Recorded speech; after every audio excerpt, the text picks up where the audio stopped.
जय हिंद, नमस्कार। मैं अनुजोक्त। वर्तमान का उत्तर प्रदेश शासन यानी योगी आदित्यनाथ शासन देश नीति को मजबूत करने वाला साबित हुआ है या स्वार्थ नीति, परिवारवाद नीति को बढ़ाने वाला साबित हुआ है। वक्फ बोर्ड को मजबूत करने वाला शासन साबित होगा या देश के मूल संस्कृति सभ्यता को मजबूत करने वाला शासन साबित होगा। वक्फ बोर्ड मामला बंगाल रेप हत्या कांड और 3 सितंबर 2024 को बंगाल विधानसभा में बना कानून का चर्चा जोरों पर है। पूरे देश में राजनीतिक उठा पटक जोरों पर है। वक्फ बोर्ड ऐसे ही मजबूत नहीं हुआ है। वोट बैंक राजनीति का प्रयोगशाला ने वक्फ बोर्ड को मजबूत किया है और महिला दुष्कर्म भी ऐसे ही नहीं फल फूल रहे। इसके पीछे अनगिनत राजनीतिक प्रयोगशाला ही असली जिम्मेदार है, अगर ध्यान से इसे परखा जाए, देखा जाए। बंगाल शायद पहला उदाहरण बना है जब महिला दुष्कर्म मामले में सबूत मिटाने के लिए 4 से 5 हजार की अज्ञात भीड़ प्रकट हुई, या यूं बोले पैदा हुई, या यूं बोला जाए कि शासन तंत्र के देखरेख में वो भीड़ पैदा हुई। पुलिस को भी जान बचाने के लिए भागना पड़ा। पूरे देश में जब हंगामा फैला तब बंगाल शासन ने शायद कुछ लीपापोती का प्रयास 22 से 23 दिन बाद विधानसभा में एक कानून बनाकर किया। आगे इस कानून का क्या होगा पता नहीं, पर स्वार्थ राजनीति न्याय होने देगी, यह संख्या हर वक्त बनी रहेगी।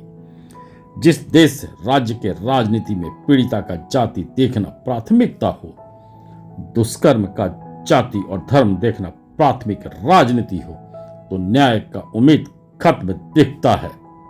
यही राजनीति कई कानून के बाद भी दुष्कर्मियों को खाद पानी लगातार दे रही है। इसी तरह वक्फ बोर्ड भी राजनीतिक प्रयोगशाला से मजबूत बना और बन रहा, और आवाज उठाने वाले के खिलाफ कई तरह का धमकी भी आ रहा। अतः बचना है, देश को मजबूत करना है, वक्फ बोर्ड नीति को देश नीति के राह पर लाना है, तो उत्तर प्रदेश शासन को आत्मसात करना होगा। कड़े कानून चाहिए होंगे तो भी उत्तर प्रदेश का शासन कुछ राह दिखा सकता है।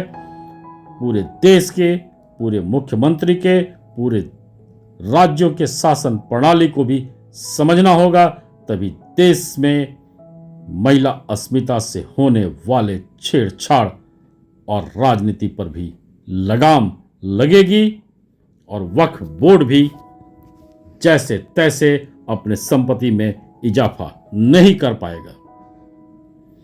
उत्तर प्रदेश 1947 के बाद, 1990 के दशक में और 2017 के बाद इसको समझना होगा।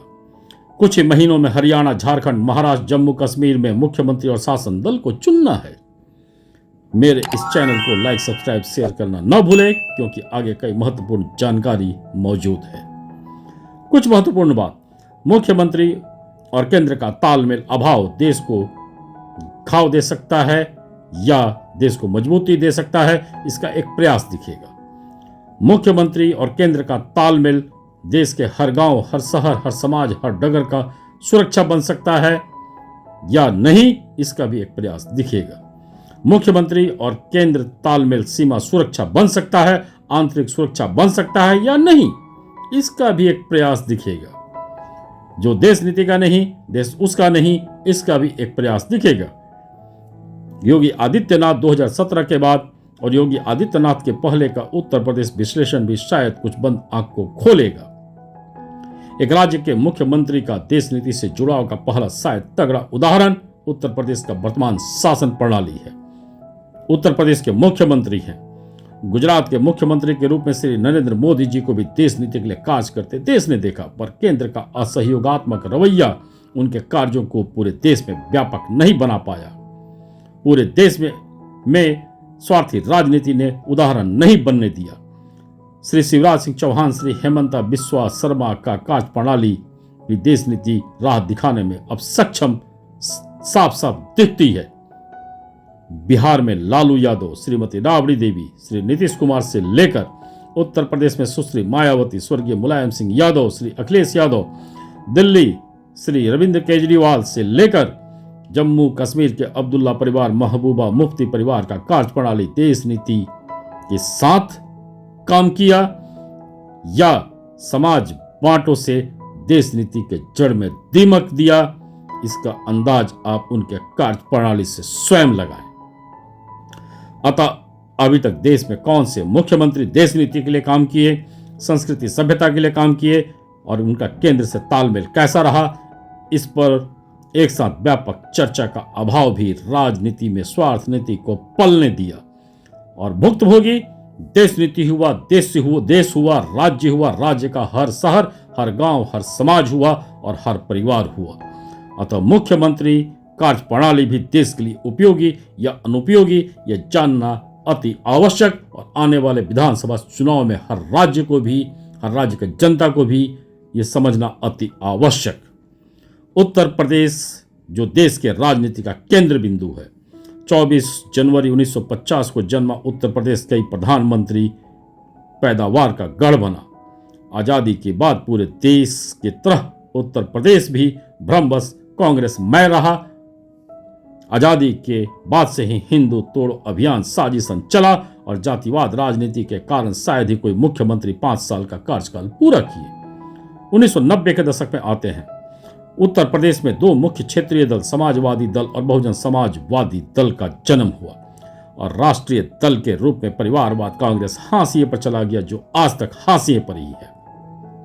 कांग्रेस के जातिवाद परिवारवाद से शिक्षा प्राप्त कर क्षेत्रीय दल यानी समाजवादी दल और बहुजन समाजवादी दल पैदा हुए और उसके आगे का इतिहास सब कोई जानते हैं। समीकरण में मुस्लिम जनसंख्या का गठबंधन इन दोनों क्षेत्रीय दलों ने अपने अपने सुविधा के लिए किया। अतः हर तरह के अनर्गल छूट को देने का होड़ दोनों दलों में लगा रहा। पूरा ध्यान राज्य के सत्ता पर पकड़ बनाना रहा। अतः देश नीति शायद ही इनके दिल दिमाग में पनपा और ऐसा कई बार महसूस हुआ। दूसरी तरफ भाजपा भी राष्ट्रीय पटल पर देश के संस्कृति सभ्यता के नाम पर उभरी। 1200 साल बाद पहली बार देश के हर कोने में हिंदू सभ्यता और संस्कृति के लिए पूरे देश ने किसी राजनीतिक दल को काम करते देखा। इधर समाजवादी और बहुजन समाजवादी दल ने सत्ता के लिए देश नीति को उस हिसाब से महत्व नहीं दिया जैसा देना चाहिए था। सत्ता बचाओ नीति के अंतर्गत कार्यप्रणाली को विकसित किए। परिणाम स्वरूप अपराध तंत्र का बोलबाला स्थापित हुआ। 1990 का दशक केंद्र में भी सत्ता बनाए रखने का कालखंड साबित हुआ। 1990 में ही श्रीमान बीपी सिंह ने भी देश नीति को अंगूठा दिखाते हुए हिंदू तोड़ के अंतर्गत कई बार प्रहार किए या करवाए। 1990 को हिंदू के लिए ब्लैक ईयर भी घोषित किया जा सकता है। 1990 एपिसोड मेरे इसी चैनल पर उपलब्ध है। 1990 से 2017 के बीच उत्तर प्रदेश टूट भी गया, उत्तराखंड बन गया। उत्तर प्रदेश में जातिगत अपराध, तुष्टिकरण अपराध ने तबाही का नमूना पेश किया। देश नीति नीलबट्टा सन्नाटा बन चुका था।